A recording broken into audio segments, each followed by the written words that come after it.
recently unlocked Jayber, so I'm going to be doing some build crafting, some leveling, trying to figure out the best way to use this guy, because this guy looks like he has a lot of potential in terms of being able to heal and deal damage with the turret. You got one attack turret, one healing turret, and basically the way I got this guy set up. So I've been trying to decide whether I'm going to be doing the energy activator upgrade. He might actually get one. Recently got the mid-air maneuvering. I've gotten the immediate purge code, so basically whenever I use the ultimate, it's going to explode my turrets and deal some damage, although I need to get some range on those. I feel like when the explosions happen, if the enemy isn't right on top of it, it doesn't really matter. But it's the only Transcendent mod I got for the guys, so it is what it is. I might actually switch this off if I don't feel like I'm getting a lot of use with this. So yeah, increased HP, because this is going to help the healing turret. I've got the Passionate sponsor on, so when buffing or recovering an ally, I'm getting some firearm and skill power buffs, which can stack. That's kind of what I have going on at the moment. I'm trying to go for as much HP as I can fit in here. Alright, so all of these I think have max HP increase. This one has a little bit of defense also, a little bit of MP. But yeah, that's kind of where I'm going right now. The defense isn't too crazy, but I'm not too worried about that. Am I excited for next? Oh, of course. The September in general is going to be excellent. Although, I mean, technically the Season 1 update for this is at the end of August, but I mean, it's basically September. And then we have another DLC coming for Remnant 2. But yeah, Arch, we got a lot of good stuff coming up. I'm looking forward to. September should be a really fun month. I found it amusing, though, with the announcement of Season 1, and then there was, well, you had the initial hype, although people were kind of concerned, would be the word I would use, about how they introduced Ultimate Freyna, and people are like, oh, but I invested all this stuff in regular Freyna, and now there's an Ultimate Freyna. Everyone's worried about not investing in any of the characters for fear that, oh, there's going to be an Ultimate one in like a month or two. Which I don't disagree with, but I would just say, just play the game, man. I didn't think it was as big a deal, where people were kind of like going crazy. And then the other thing that people were up in arms about was the idea that the season was going to be deployed in sections, so to speak. Basically, Season 1, you were going to get this new Haley character right away, but then you were going to have to wait until sometime in September to get her mod, and then you're going to have to wait even longer to get Ultimate Freyna, and people were just not having that. They were not feeling that at all. I don't need everything all at once. But at the same time, I mean, and don't take this the wrong way, but I have a life, you know? Like, I have a full-time job that's actually pretty demanding, and has only gotten more demanding in the last couple of months.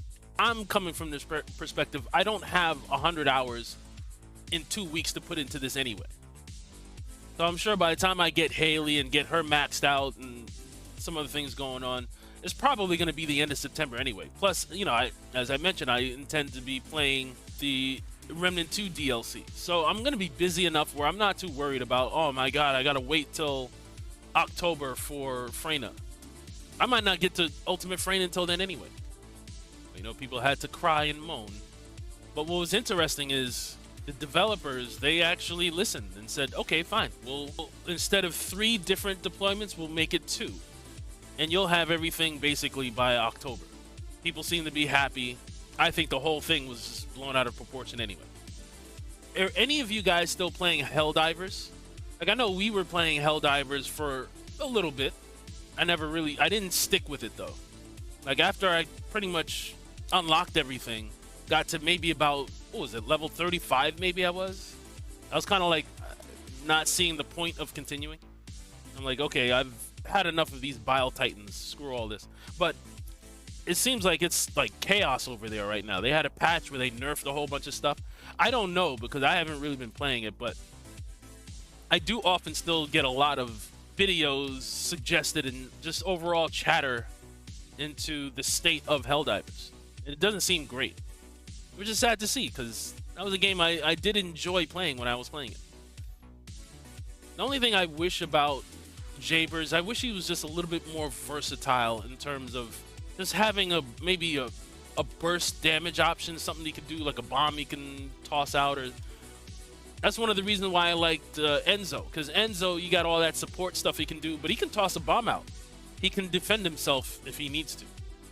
He needs to go nuclear. I don't feel like I have that nuclear oh shit button with this guy. It's like you kind of need to have a strong weapon, whatever weapon you decide to deploy. Someone should look at the game economy here, because the way everything costs like hundreds of thousands of dollars, like I feel like if I wanted to sell the guns that I've accumulated, because most of them are going to be useless, I should get more than $700 out of that. Like, what the hell is $700 when I need millions? I don't know. I don't know if I like the special skill on the weapon. Again, that thing is like out there. The radius isn't that great. Unless I'm missing something. I'm almost kind of like, what's the point of this? But the gun itself is fine, though. It's just the skill. I'm like, But it might be one of those things, like there are a couple of guns where you don't really see the value in it until you've upgraded it a couple of times. And then you're like, ah, okay, this actually started to do something now. I'm wondering if that's going to be the case with this Kingsland. Like, it needs to, like, fire off shrapnel or something. Then it'd be like, okay, yeah, this is cool. But for the most part, the special skill almost never does anything. It's one of the things I miss about Outriders that I wish some of these newer games would implement. I need to know exactly, like, okay, for instance, what is this called? The Guardian skill on this. Outriders, at the end of every mission, you'll get like a whole spreadsheet on what skills did what damage. And that way you can see right away, oh, this doesn't do anything. Hell no. Or it's an indication that, okay, maybe I'm just not using it right. And it would help you kind of figure out if something is going to be worth your time or not. As far as I can tell here, I have no idea. That would also help when figuring out the Transcendent mods and like, okay, you know what, I like this one, I don't like this one. That's another thing about this game. They need to be a little bit more clear in the descriptions of some of these things. Like some of these things, I could read it 3 or 4 times and still not understand what the hell it does or what it's supposed to be doing.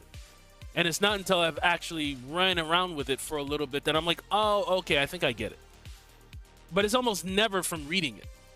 Like Outriders, you would read something and be like, oh, okay, and then it might not work as well as you would have hoped and that kind of thing, but you know what it's going to be doing, though. There's no confusion as to, like, okay, how do I use this weapon now?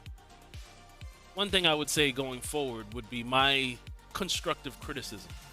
And just overall, let me, like, compare my stats to if I'm running with 2 or 3 teammates. Like I said, Outriders, I could see what everybody was doing in detail. Like, oh, your fire skill was doing this. Oh, maybe you want to switch that out for something else, you know? But maybe that's just me. What do I know? I'm actually looking forward to the patch. It looks like good things are on the way.